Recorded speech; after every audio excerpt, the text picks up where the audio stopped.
With me now is the Conservative MP, Maria Caulfield. She resigned as Conservative Vice Chair for Women over Theresa May's Brexit deal and is a strong advocate of Brexit. Welcome to you indeed.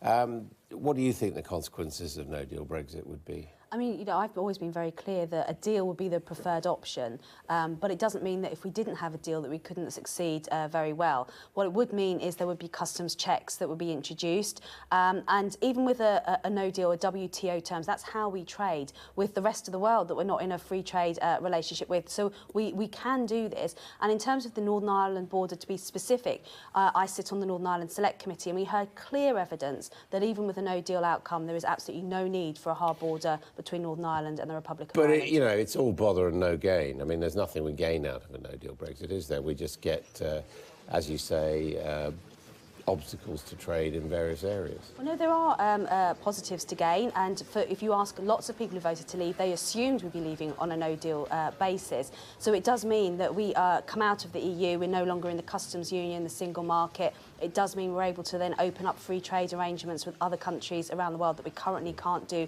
as members of the EU. So there are positive aspects to it, but there is no doubt that a deal between us and the EU would be the preferred option that everyone would like to see. Your constituency actually voted Remain, though, didn't it?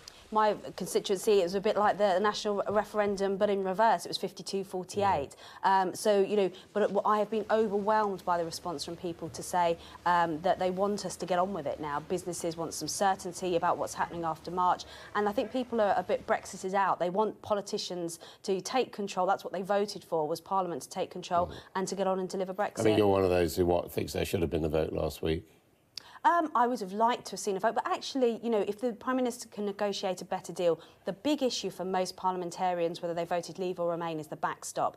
And if Theresa May can renegotiate that, either get a unilateral exit from the backstop or some legal text that would ensure that we weren't trapped in it, a time limit perhaps, I'd be more likely to support the deal. And did you support her last week? Well, the vote was a private vote. I'm not going to declare how I voted, but it's clear. I mean, you've been on platforms with Jacob Rees-Mogg. No, absolutely, but it's a private individual vote for each member of Parliament. But the party as a whole, supported and had confidence in the Prime Minister. If there was a vote today in the House of Commons, I'd certainly be supporting the Prime Minister. And I think what Jeremy Corbyn has done by calling for this no confidence vote is actually united the party right behind the Prime Minister. I mean, it's a bit odd, isn't it, that a third of the party voted no confidence in her last week, and now everyone's saying they're going to vote for her in this vote that Jeremy Corbyn's put down. I mean, which is it? Do you back her or not? Well, I think, the vote last week was an internal Conservative party vote. It was, looking at the leadership of the Conservative Party. The vote, if we have one today or tomorrow or whenever he calls it, is about who's the Prime Minister, the best person to lead us in the negotiations, but to lead the country as a whole. For me, it's certainly not Jeremy Corbyn. Don't you think it'd be a good idea now to just have a bit of a rethink and for MPs one way or another to look at the options of another referendum or going out with no deal or Mrs May's deal? Well, I think when people talk about the options that could be presented to Parliament, that's natural parliamentary process. If the vote had gone ahead last week, there were several amendments that MPs had laid down, some of which were about a people's vote, some were about a unilateral exit from the backstop. There was a range of options, and the Speaker will choose up to 6 of those options. That happens in every single bill that comes before Parliament. That's a natural process in Parliament, so I don't think that's unusual. It won't be the government laying down those amendments, I would doubt, but there will be MPs, I'm sure. So you think that's the way it's going to work? I mean, if and as you say, you're looking for changes on the backstop, but if they don't come and this is voted down, you think then this matter of the direction which the country goes will be decided by amendments in the sort of usual way? I mean, if you look at the programme motion before the withdrawal agreement, which we did actually vote on last week, Dominic Grieve put down an amendment to have another meaningful vote at the end of the process, and that was supported by Parliament. So amendments to legislation happen all the time. So it's, although in the media it seems to be a very different way of doing things, that's the day-to-day work. I mean, is that what the party managers, the whips, are saying to you, that this is how they think this is going to work? They've not really had any discussions. Until we know what the Prime Minister comes back with, it's very difficult to know how most MPs are going to vote. But if she's able to secure something around that backstop that gives us the reassurance that it's not a permanent position, that we can get out of it, and even a time-limited kind of aspect to it, we may all vote for it. I mean, we know it won't be changes in the actual withdrawal agreement. It will be possibly some kind of legally binding statement about ending the process.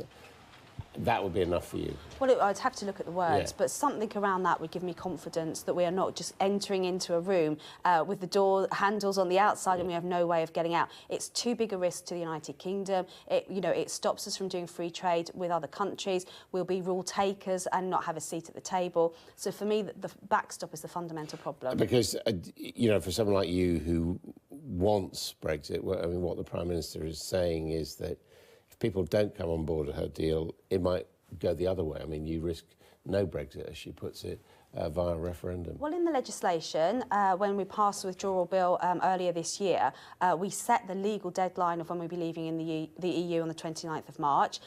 And the legislation says if we don't have a deal, we leave on no-deal terms. That's the current legislation. And Parliament, if it wants to reverse that, has got a very short window. Mrs May says there is this possibility that... Well, there's also the possibility... Because we know the majority of individual MPs voted to remain, and most of them are rather more dismayed about hard Brexit than you are. So accepting hard Brexit may actually mean you don't get any Brexit. Well, there's always risks with these things. There's a risk that we could have a people's vote, but there's a risk that we would, Brexiteers would win the people's vote once again. So that no one knows what the future's going to hold. But it's clear that Jeremy Corbyn is very nervous about this because that's why he's held back on this no confidence motion. The majority of his seats were Leave constituencies, and if he's seen to be the person that undermines Brexit, he's going the other way, isn't he? The overwhelming majority of his voters are in favour of remaining. Well, I don't know. If you look at some of those northern seats, if you look at the seats in Wales, they voted Leave by large amounts. And I don't think he knows what to do because whichever way he goes, he's going to upset constituents in Labour seats. And so he's got as much of a problem with Brexit as the Conservative Party has. What's your best guess? Where are we going to be in April next year? Well, I think we will have left the EU. I'm hoping that we'll be able to leave with a deal. That would be my preferred option. And I'm hoping that over the Christmas period, the Prime Minister is able to give us the reassurances we need about that backstop. OK, Maria Caulfield, thank you very much indeed.